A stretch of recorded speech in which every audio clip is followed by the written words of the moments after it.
Good morning, kids. I hope you've had a great weekend. What a beautiful weekend it has been.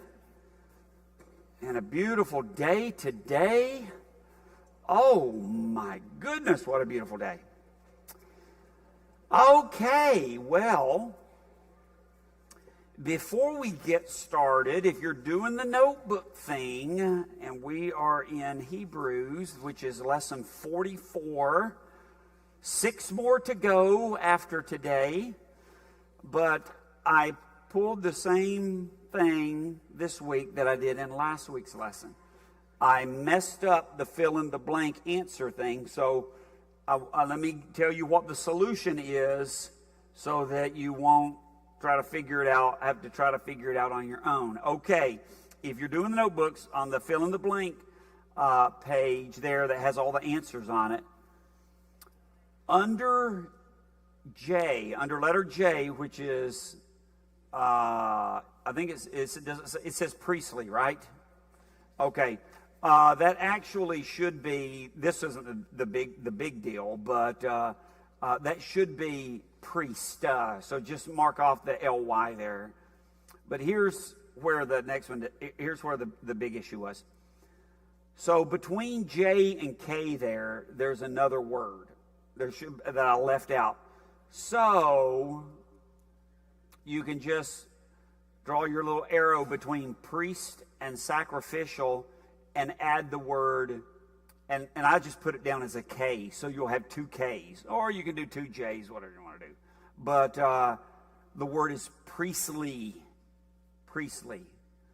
So that's the, you know what, it's just, you proof it like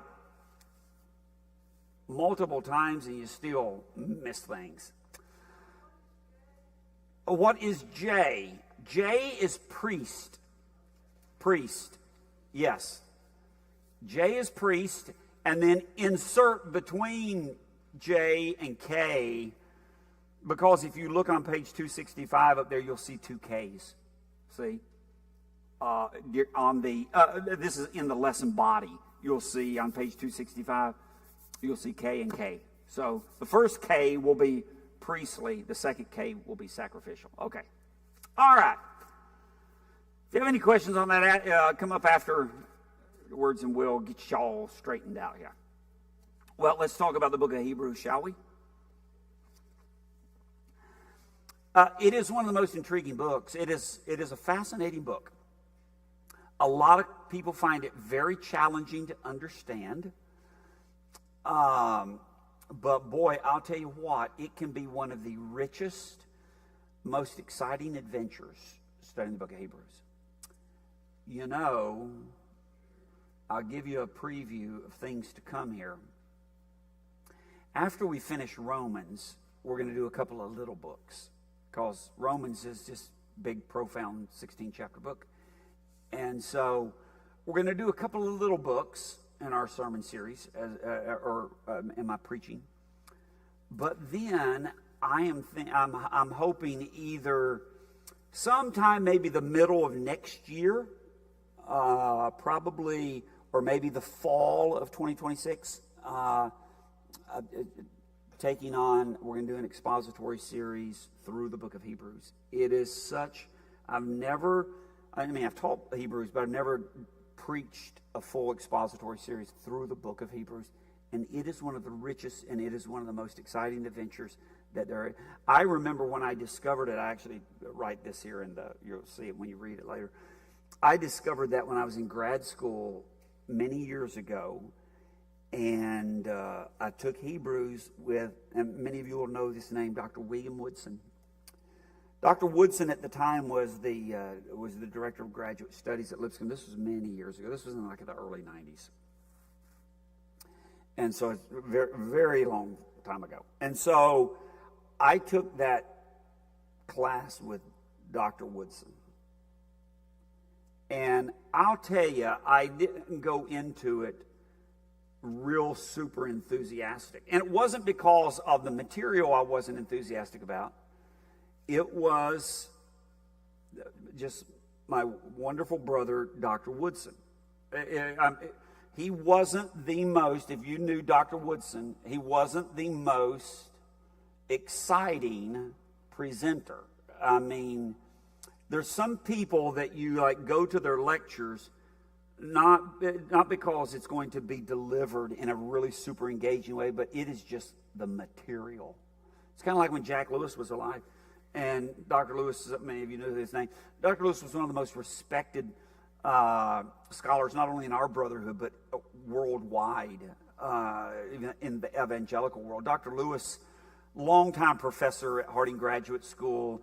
He had a PhD from Harvard. He had a PhD from Hebrew Union, which is a very prominent school in Semitic studies. And so he had 2 PhDs there, and I think he was like a dissertation short of a PhD from Jerusalem University. And I mean, this guy was a Dr. Lewis. But the way Dr. Lewis taught, everything was a manuscript, and he just would read, and he would turn his page, and he would keep reading. And every year at the Freed Lectures, I could not wait to go to Dr. Woodson's lecture because, man, it was just stuff. It was just great. There was nothing exciting about the presentation, but if you're looking for meat, you got meat. And it was the same a lot of ways. Well, now, Dr. Woodson, a little bit more than reading his manuscript. But I will never forget that class of Dr. Woodson's. Never in my life. It just opened my eyes to so many profound, exciting spiritual truths. And I have loved the book of Hebrews ever since. And we just have to remember when, it's one of those books that I said a lot of people kind of find it difficult to understand. But we need to understand that God intended it to be read. He intended it to be understood. And he intended it to be something that shapes our lives. And so the book of Hebrews is amazing. What's the biggest question a lot of people have about the book of Hebrews? Kind of in one of the main questions about it. Who wrote it? Who wrote the book of Hebrews? And the best answer is, I don't know who wrote it. And nobody really knows who wrote it. But nevertheless, a lot of ink has been spilled in that discussion. You can't ever talk about the book of Hebrews without discussing a little bit of who wrote it, but we're not going to take much time because the answer is, and we got to be content with this, God did it. Whoever was the human instrument, we need to just remember that God is the ultimate author of all Scripture, and so God did it, and it obviously wasn't important. For the longest time, for a long, long time, what name did most people attach to the book of Hebrews as the author? Paul. Lots of people in the past kind of argued for Paul.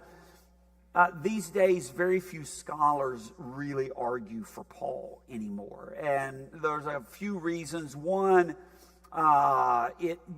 Greek scholars would just acknowledge that almost everything about the grammar, the syntax, the style, the vocabulary, the phraseology, it just doesn't match Paul's writings. Also, one of the things that Paul does in all of his letters, he identifies himself. He always does. And yet there's no identification of that here. Yes, Juanita.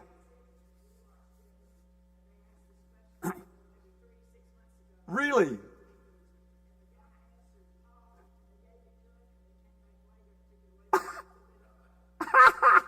If you didn't hear that, Juanita said they were watching Jeopardy. That was a question on Jeopardy not too long ago.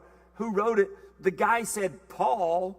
They gave him credit, but then they came back and took it away because nobody knows who wrote it.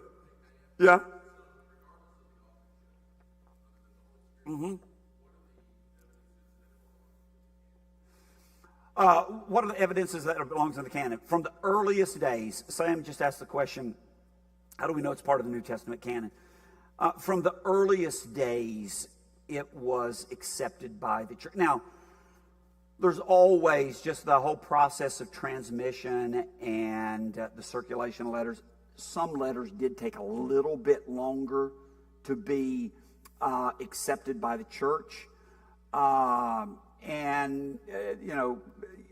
Just because the church was so careful in making sure that that all of the attributes of an apostolic letter, either someone who is a part of the apostolic circle or an apostle, that it bore the marks, the critical marks of being apostolic. And so the book of Hebrews was from very early days accepted. And then here's what I tell people, how do we know that it's canonical kind of at the end of the day, is this. Not only did it very quickly, once it started to circulate, bore the fruit, bore the marks of being apostolic, and the early church accepted it, which is hugely important. But I also believe overwhelmingly in God supervising the collection of the canon. And I am, God is for us. Oh, God just is crazy about us. And God wants to make sure. He went to all of this trouble to send his son to die. And, and so not only did he, but we don't understand the significance of that. He has to tell us about that. And so not only did he send his son to die, but he made sure that we had every explanation that was necessary, and we had everything we needed to fulfill what he wants us to be. And so I believe that God ultimately supervised the entire process. But from very early, it bore the marks of canonicity. That's the kind of short way of saying it.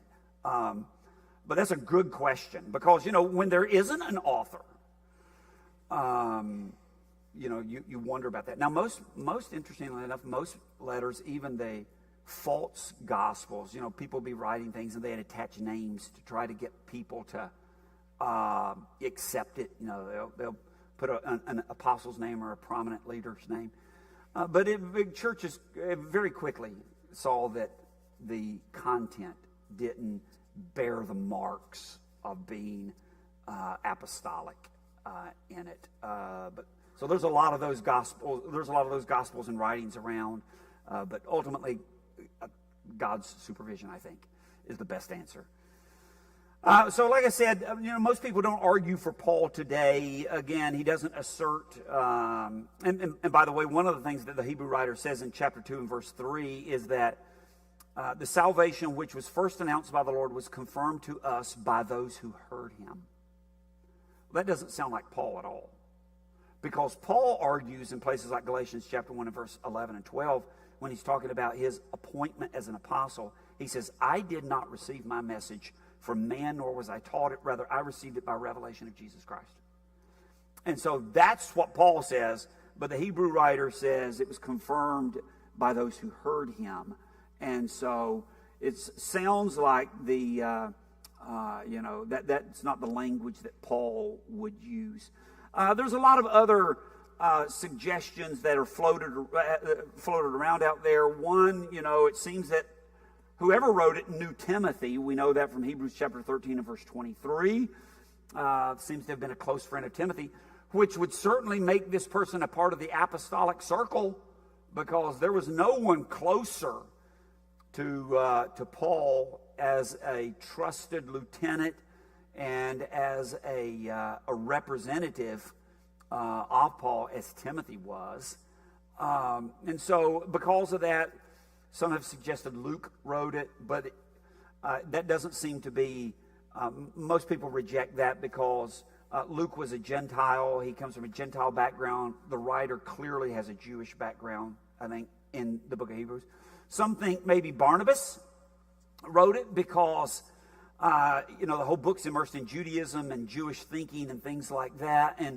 And of course, he was he was Jewish, Barnabas was, and a priest. And that would certainly explain some portions of the book that are so heavy in terms of priestly stuff and sacrificial ritual and things like that.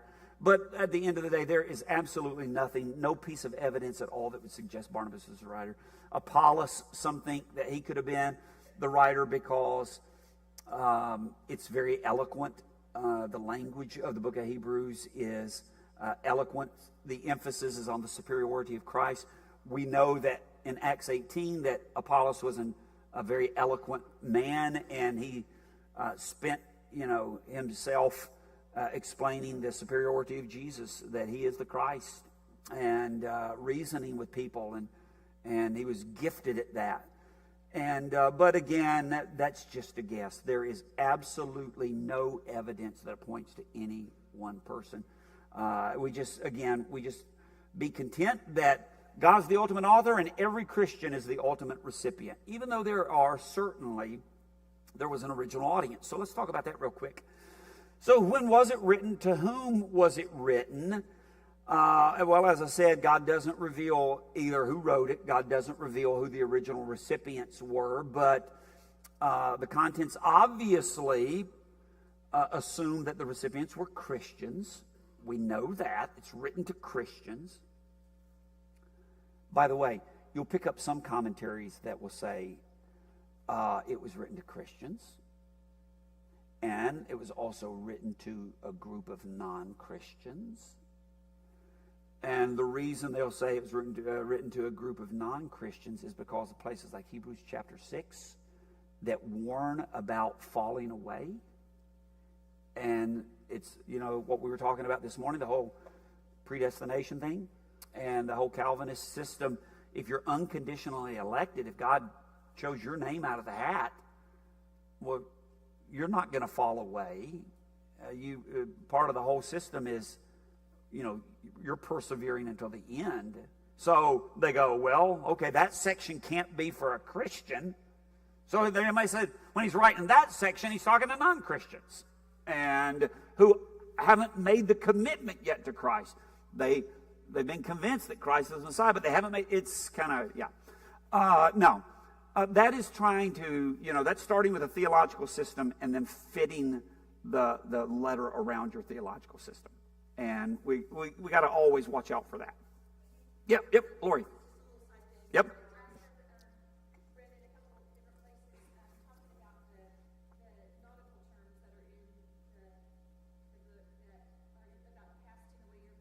Yeah. Mm-hmm.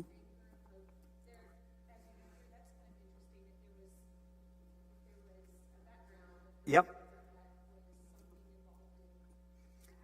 Yeah, absolutely. Lori points out that there, as people have, parsed every word of these letters like they do, and that's legit, and trying to get some clues. There's nautical imagery that's used, and some have suggested maybe that kind of points to a clue. Someone has a background in something like that. Could very well be the case. We just don't know, because we usually speak of things that we relate to, use images and also never know. It's an interesting discussion, absolutely, that people have had and they continue to have.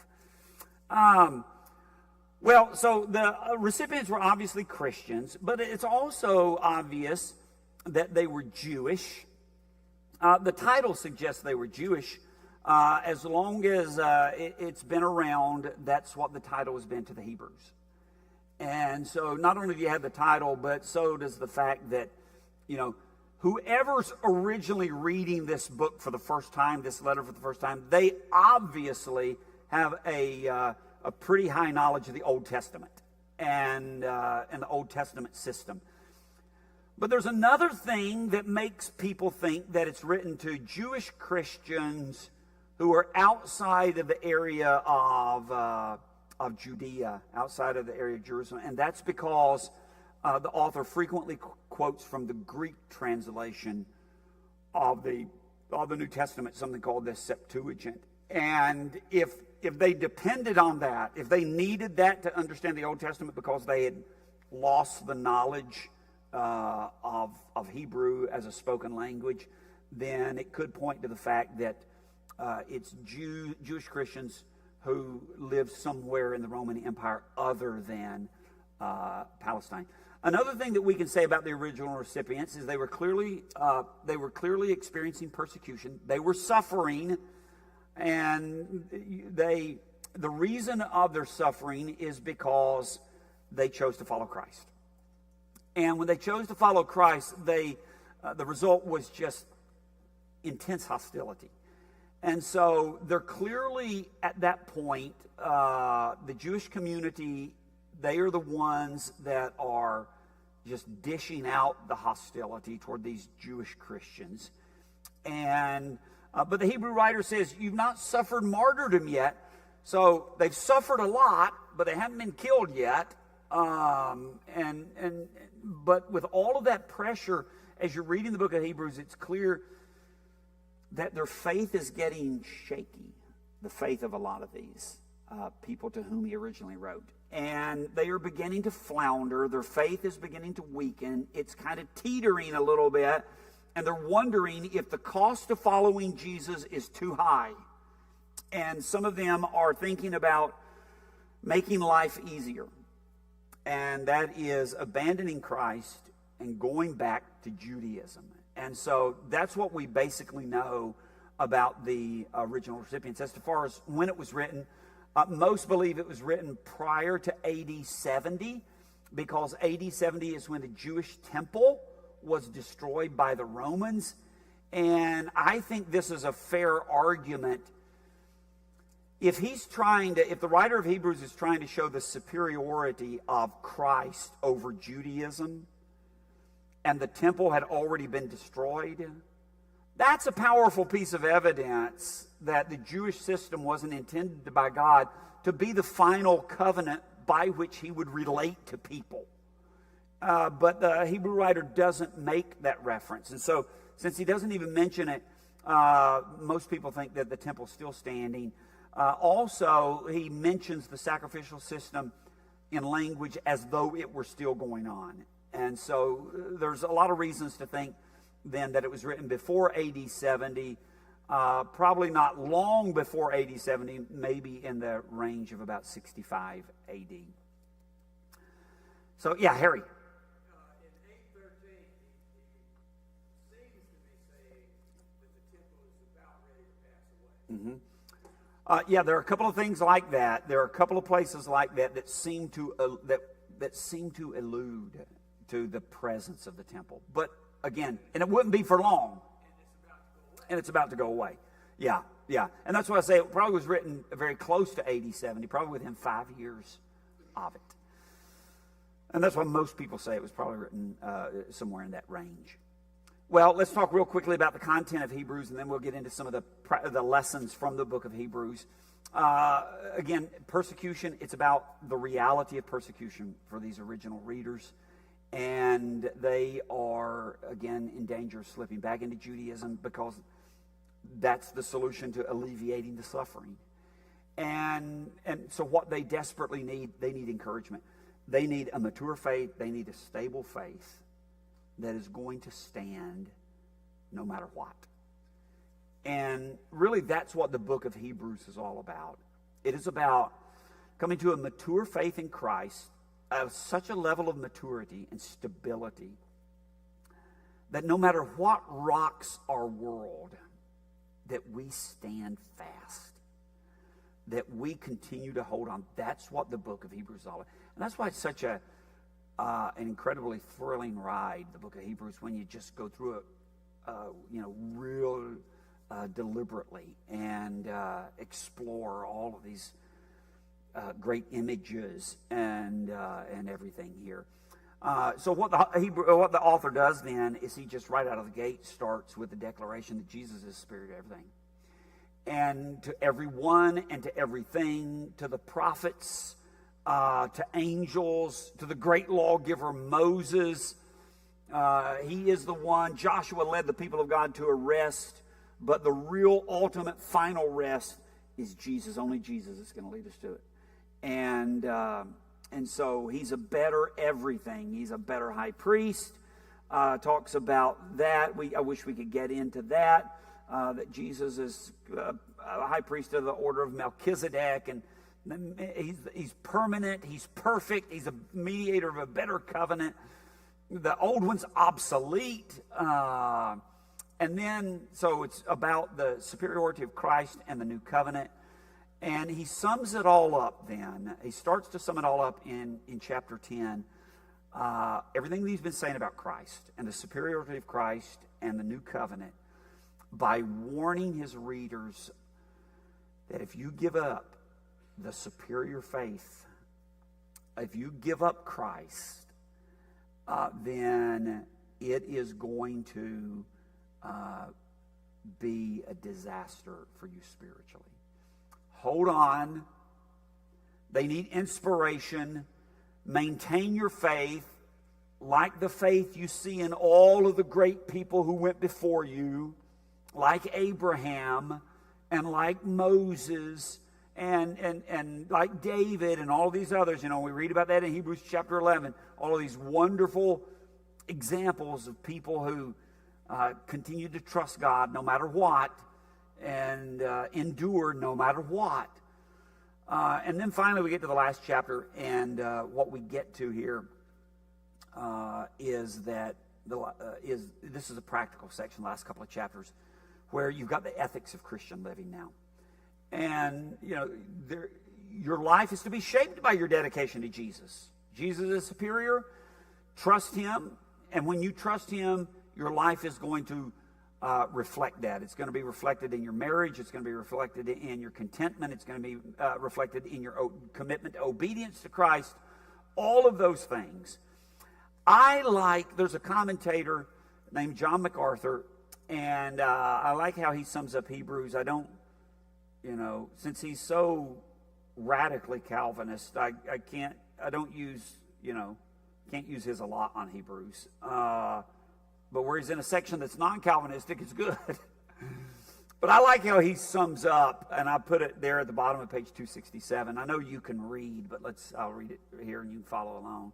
This sums it up nicely. In this epistle, contrast reigns. Everything is presented as better. A better hope, a better testament, a better promise, a better sacrifice, a better substance, a better country, a better resurrection, a better everything.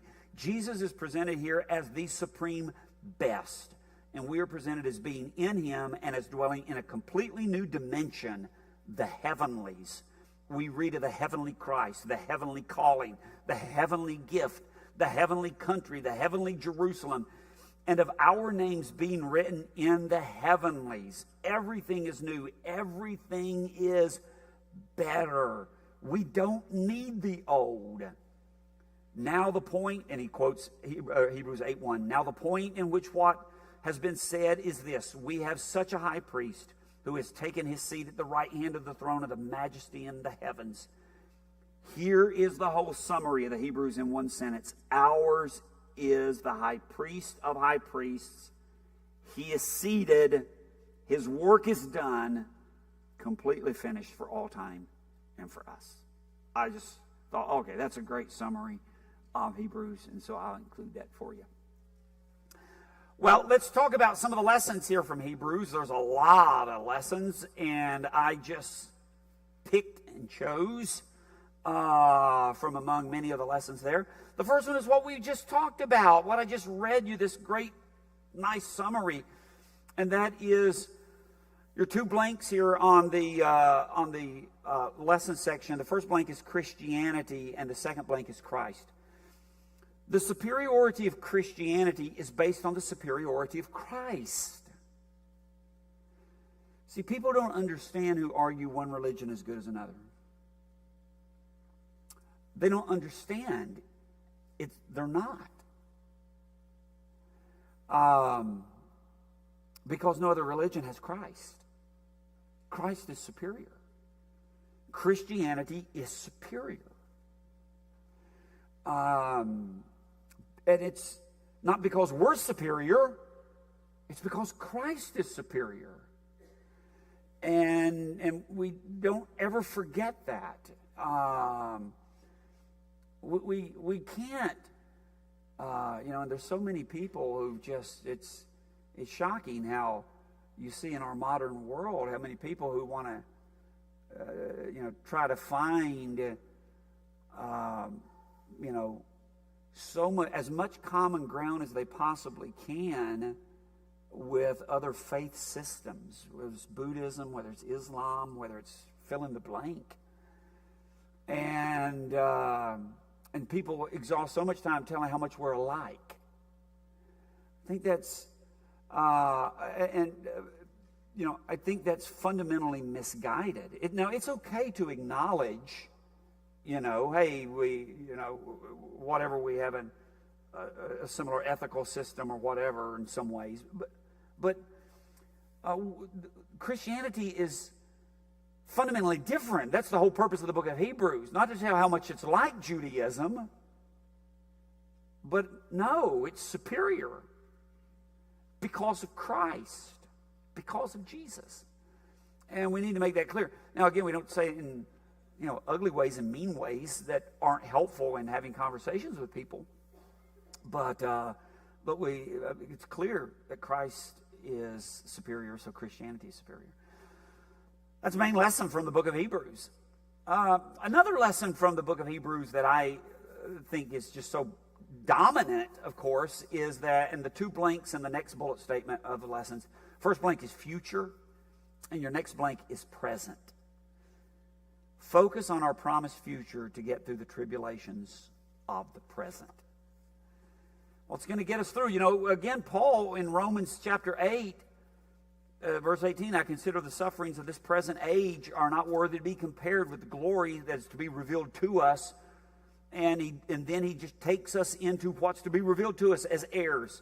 And then he goes on from there, of what's waiting for us.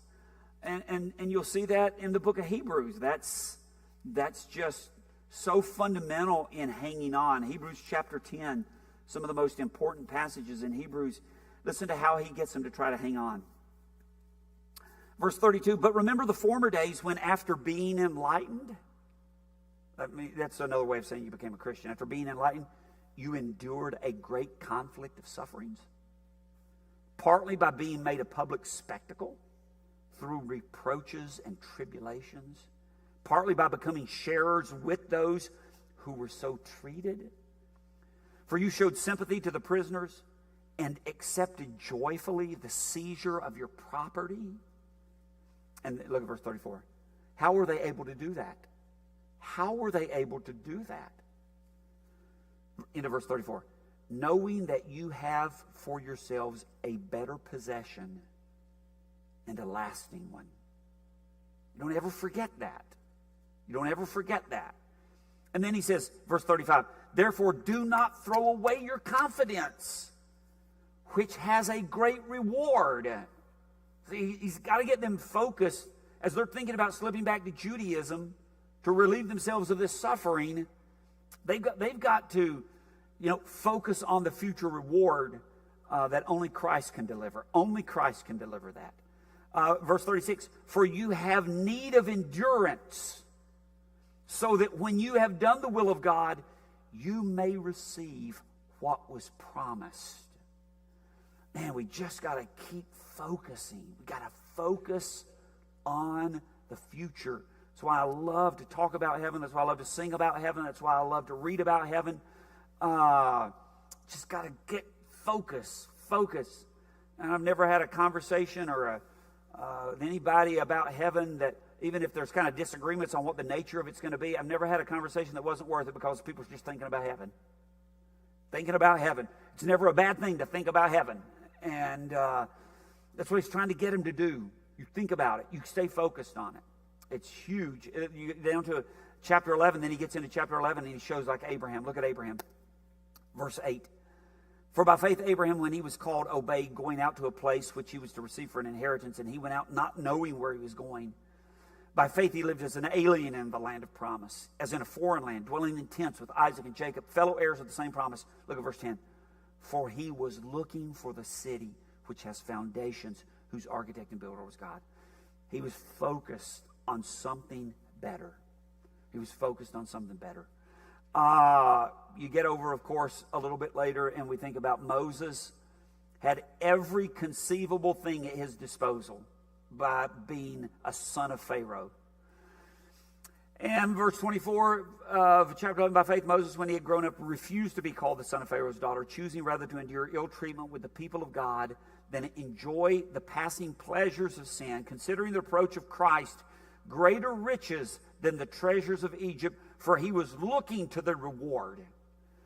See, that's front and center in their minds, what God has promised. And so to get us through any of the tribulations of the past, of the present, we've got to stay focused on the promised future. A third lesson that we have here, you got one blank there, it is the word obedience. Well, we got to keep our true faith and trust in Christ, and that true faith, authentic faith, genuine trust, we learn from the book of Hebrews, not the only book, obviously, but it's certainly a major statement, point that we can develop here in Hebrews, is that true faith, authentic faith and trust is manifested in a heart of obedience. You see that in places like Hebrews chapter 11, again, verse 8, I just read for that. By faith, Abraham, when he was called, obeyed. That's what faith looks like. That's what faith looks like. And then you get over to verse 17. By faith, Abraham, when he was tested, offered up Isaac. And he who had received the promises was offering up his only begotten son. So there it is. You know, it said when Abraham was called, he obeyed, he left. When God said, offer Isaac, he offered Isaac. He was going to offer Isaac anyway. Then we get down, of course, to Hebrews chapter 11, and we get to verse 30. By faith, the walls of Jericho fell down after they had been encircled for 7 days. And we remember the story in Joshua chapter 6. God said, hey, the city's yours, I'm giving it to you. You march around it for 7 days. And when they obeyed God, that's how they showed their faith in God. That's how they proved they trusted God. And so, as we think about faith and authentic faith, how is it manifested? Not just a nice warm feeling in your heart. It's a willingness to surrender yourself in total obedience to God. Say, God, whatever you tell me to do. You tell me to turn right, I'm going to turn right. You tell me to turn left, I'm going to turn left. You tell me to stop this, I'm going to stop it. You tell me to do this, I'm going to do it. And so that's how true faith is manifested. And you see that really well here in the book of Hebrews. Another one that we find, another great lesson here in the book of Hebrews, is the importance, because of the context here of suffering. It just reminds us that, this is your fourth bullet statement, the blank here is the word church. We need the church to remain faithful. We need the church. We've seen this in, of course, several books as we've been working our way through. But we need God's people. And you see that, of course, in one of them, just such a familiar passage in Hebrews chapter 10. Remember, this is on the heels of, in this section where he's really talking about the importance of faithfulness, and he's going to get into, right after this is going to come all these things about how you've had your property seized and you need to hold on and you need endurance. So he says in chapter 10, verse 10, as he's talking about, we have access to God through Christ. We've got direct access to God through Christ. And then so he says in verse 22, let us draw near with a sincere heart and full assurance of faith, having our hearts sprinkled clean from an evil conscience and our bodies washed with pure water. Let us hold fast the confession of our hope without wavering. For he who promised is faithful. Let us hold on without wavering. Well, listen, that's going to happen. This is what we need. Verse 24, and let us consider how to stimulate one another to love and to good deeds, that is, to faithfulness. We need each other. We need to stimulate each other, not forsaking our own assembling together as is the habit of some, but encouraging one another, and all the more as you see the day approaching. We could talk about what the day here is, and in the New Testament, I think the day often refers to Christ's final judgment, and there's a lot of passages on that. I think I'm more inclined to think that's what he's talking about. We just need we need the encouragement of the church and the connection of brothers and sisters in Christ to remain faithful. Another thing we just read here that is another lesson. It's your fifth bullet statement. A lot of times we don't think about Hebrews as having much to say about baptism. But I think there's an important baptismal passage here in Hebrews. I think it shows us that baptism is an essential part of this process by which God cleanses us and our hearts. It's what we just read. Look at verse 22. Let us draw near with a sincere heart and full assurance of faith, having our hearts sprinkled clean from an evil conscience and our bodies washed with pure water. Well, this is, I think, clearly a reference to baptism, because not only from the reference to washing and water, but the fact that it's an application of water to our bodies. Well, the only thing in the Christian experience of the application of water to our bodies is the moment when we are immersed with Christ and into Christ. And so, and he's talking about that. As you look at it, he connects it to having our hearts sprinkled clean from an evil conscience with the blood of Christ. He's speaking, this is the moment of salvation, having our hearts sprinkled clean from an evil conscience through the blood. Verse 19, therefore, brethren, since we have confidence to enter the holy place by the blood of Christ. Remember the high priest, when he walked into the most holy place, he had the sprinkled blood on him to come into the presence of God. Well, Christ, our high priest, has gone into the presence of God and himself. He is the slaughtered lamb. And that blood is applied to us. And he tells us the moment, the connection here of having that heart sprinkled clean from an evil conscience, and when our bodies are washed in pure water. So I think that's an important and often overlooked baptismal passage in the New Testament. Okay, chapter 9. Look at chapter 9. We got 3 more right here on my list. 2 blanks in this bullet statement. The first blank is blood. The second blank is Christ. And that is, we're reminded that every saved person in history has been saved by the blood of Christ. Every person ever saved has been saved by the blood of Christ. I was thinking about that this morning as Aaron was presiding over the Lord's Supper, and he was reading, back in Leviticus, and the scapegoat and all of that, and the sins of the people were taken out, and just the whole sacrificial system. And but what we know this side of the cross, and especially from the book of Hebrews, is the Old Testament saints didn't know this. They didn't understand this. All those sacrifices, those weren't forgiving anything. They weren't. They knew that they had to sacrifice to be in a right relationship with God. They didn't know that that blood of those animals was doing nothing to cleanse their sins. We know that from Hebrews chapter 9 here. Verse 11, but when Christ appeared as the high priest of the good things to come, he entered through the greater and more perfect tabernacle, not made with hands, that is to say, not of this creation, and not through the blood of bulls and goats and calves, but through his own blood. He entered the holy place once for all, having obtained eternal redemption. For if the blood of goats and bulls and of the ashes of a heifer sprinkled those who have been defiled, sanctified for the cleansing of the flesh, how much more will the blood of Christ, who through the eternal Spirit offered himself without blemish to God, cleanse your conscience from dead works to serve the living God. See, the blood of bulls and goats, they couldn't cleanse the conscience, the deepest part of who we are. They could make a person ceremonially clean in the flesh, but that's it. The blood of bulls and goats couldn't touch the conscience. Only the blood of Christ could do that. And so, take a look at verse 15. For this reason, he's the mediator of a new covenant, so that since a death has taken place for the redemption of the transgressions that were committed under the first covenant, those who have been called may receive the promise of the eternal inheritance.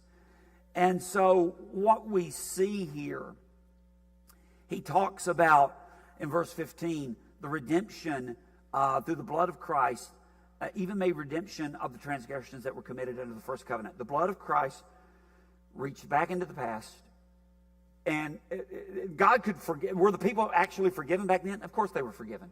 Absolutely they were forgiven. They were forgiven on credit, is what they were forgiven on. And, that's how credit works. When you walk out of your lunch today and you slap your MasterCard down, that meal hasn't been paid for. It hasn't been paid for. It will be paid for. The credit card company will make sure they get their money, and but it's not paid for at that moment. And that's the work of Christ was guaranteed, and so the Old Testament community was saved on credit. Harry, did you have something? I was just going to point out that Peter also relates baptism to the clean conscience. Absolutely. 1 Peter chapter 3, verse 21. One of the most important that it's in baptism, the waters of baptism. We're not putting away the filth of the flesh, but it's the appeal of a good conscience to God, to cleanse the conscience. Because God's promised that that's the time and place He's going to cleanse our conscience. And then finally, real quick, I know it's time to go. Oh man, as you talk about Hebrews, you can't help. I kind of alluded to this when we started. Hebrews chapter 3, Hebrews chapter 6.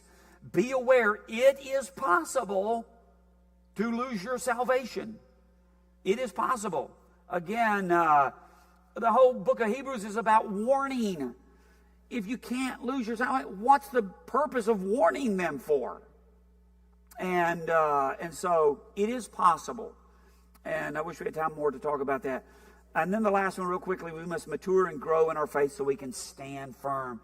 Standing firm requires growth. It requires, he says, for though this time you ought to be teachers, you have need again for someone to teach you the elementary principles. And then he says in chapter 6 and verse 1, leaving the elementary teaching about the Christ, let's press on to maturity.